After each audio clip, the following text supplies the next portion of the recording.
Welcome to Norris McLaughlin's Aging Answers, a limited podcast series discussing the key topics of elder law planning and long-term care.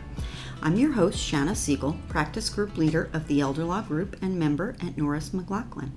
In this episode, I will discuss two important new Medicare proposed rules. So today I wanted to talk a little bit about two important new proposed rules that came out from CMS, from the federal government. And I'm going to talk more about these rules in an upcoming blog, so you can certainly look for that. But I wanted to provide kind of a high-level overview. These are really some important things that have been major issues for the elder law community for a while that are addressed in these rules. So we're kind of excited about it. So the first is a rule that addresses a big Medicare problem, which has been observation status. So what observation status means, if you haven't come across it, is when an individual goes into the hospital and seems like they're admitted, they get into a room, they're in a bed, not just in the emergency room, but actually in a room, but they were not actually admitted. They are kept there on observation status. And the reason that happens has to do with some arcane rules with regard to Medicare and how hospitals are billed, but it's become kind of a common practice. And so if you have someone who, maybe they have a high fever, maybe they had a fall, for whatever reason, they do want to be monitored, but they're not considered admitted. And why this matters, why it can be really important, is that if you're not admitted to a hospital, then you can't qualify for post-hospital services often. So for instance, if you're going to go into a skilled nursing facility after a hospital admission, you have to have been admitted for 3 days. That's the requirement. If not, then you're not going to have that coverage under Medicare for the nursing home stay. So that can be a real problem because sometimes people don't even know. So they might end up in a nursing home and they don't know, they think they were admitted, but then they weren't. So this has been something that there's been a lot of advocacy surrounding. And so now what is proposed is that there is going to be a formal appeals process because there was really no way to appeal this in the past. Once there was a decision, you could ask and we would tell people to advocate when they were in the hospital. But once they were left the hospital, that wasn't something that they could appeal. The new appeals process is not, unfortunately, going to be available for everyone. It's going to be available if there was a change in status. So if you were admitted to the hospital, but then they changed it to observation status, then you will have the right to appeal. The appeal will be multi-layered, so there can be an expedited appeal where you can get a decision immediately, as well as a regular appeal that could even be done after you've left the hospital. And in this situation, because they are adding this appeals process, they're going to allow individuals who were hospitalized and on observation status anytime since 2009 enter an appeal and challenge that observation status. So that'll be a really great opportunity for people who were on observation status and then had that impact them in regard to their post-hospitalization stay. So the other rule that I wanted to talk about is more broad-based. It talks about a lot of changes related to Medicare, some of them more technical, but many of them very important. So the first thing that is included in this rule, which came out, it's a proposed rule, came out in November, addresses financial incentives for agents and brokers. So when we have our Medicare open enrollment period, there are Medicare brokers. In fact, we had one on the podcast previous episode who was talking about how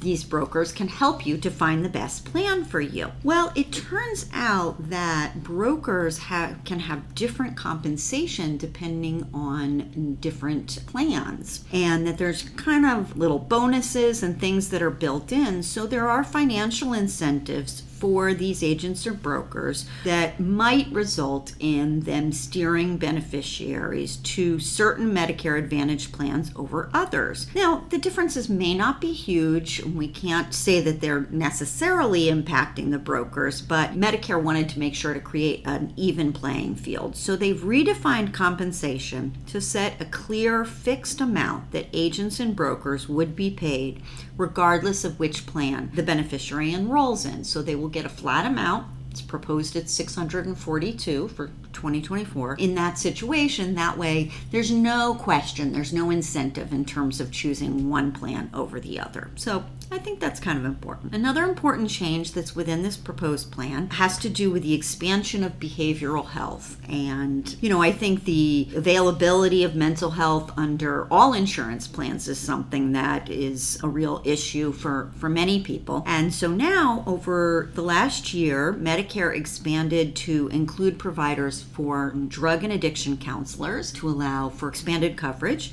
And now, under this rule, it expands coverage and allows for direct compensation to marriage and family therapists and mental health counselors. So approximately 400,000 people who are these marriage and family therapists or mental health counselors are now going to be eligible for direct reimbursement from Medicare. So, one can only imagine that that's really going to expand access and be a real wonderful thing for Medicare beneficiaries. So the third change that I'd like to talk about has to deal with supplemental benefits under Medicare Advantage plans. So over the last decade, Medicare plans have been adding a number of special supplemental benefits for a variety of different special populations. So, for instance, chronically ill individuals. So if you are in a Medicare Advantage plan designed for individuals who are chronically ill, those plans might have some additional supplemental benefits like vision or dental, fitness, even vouchers for certain types of health-related items. But the use has been really low. It's basically been kind of a marketing ploy. So the change here under this rule is that two things kind of related. First is that there'll be new standards for these benefits, that they must be items that are meant to and can show that they really will improve the health and overall function of the beneficiary. So it can't be something that's kind of, more fluff. And secondly, that there has going to be mid-year enrollee notifications. So a notification will go out about these benefits and providing more information, including how to access them, what's available, and really giving, some good opportunities for people to be educated and know and hopefully really increase the use of these special supplemental benefits. And the last thing that I want to talk about is really important, we see all the time in our practice, is the appeal rights of Medicare Advantage beneficiaries when services are being terminated. So I've found often in my practice that individuals who are on traditional Medicare are going to get generally better coverage, more extensive coverage for rehab and related services post-hospitalization than you would find for people on a Medicare Advantage plan. So an individual who did meet that 3-day hospitalization, they may be entitled to up to 100 days of post-hospitalization care in a skilled nursing facility. But very often they're really only getting 10, 15, maybe 20, 25 days. And that very often the Medicare Advantages are going to be terminating those sooner than you would find with a traditional Medicare plan. So what this rule does is it enhances the appeal rights so that if an individual is going to be terminated, so Medicare is no longer going to be paying for their skilled nursing home or their home health care services, that they have the rights to appeal it. Now, they've always had appeal rights, but this is really just going to enhance that and provide multiple levels of appeals.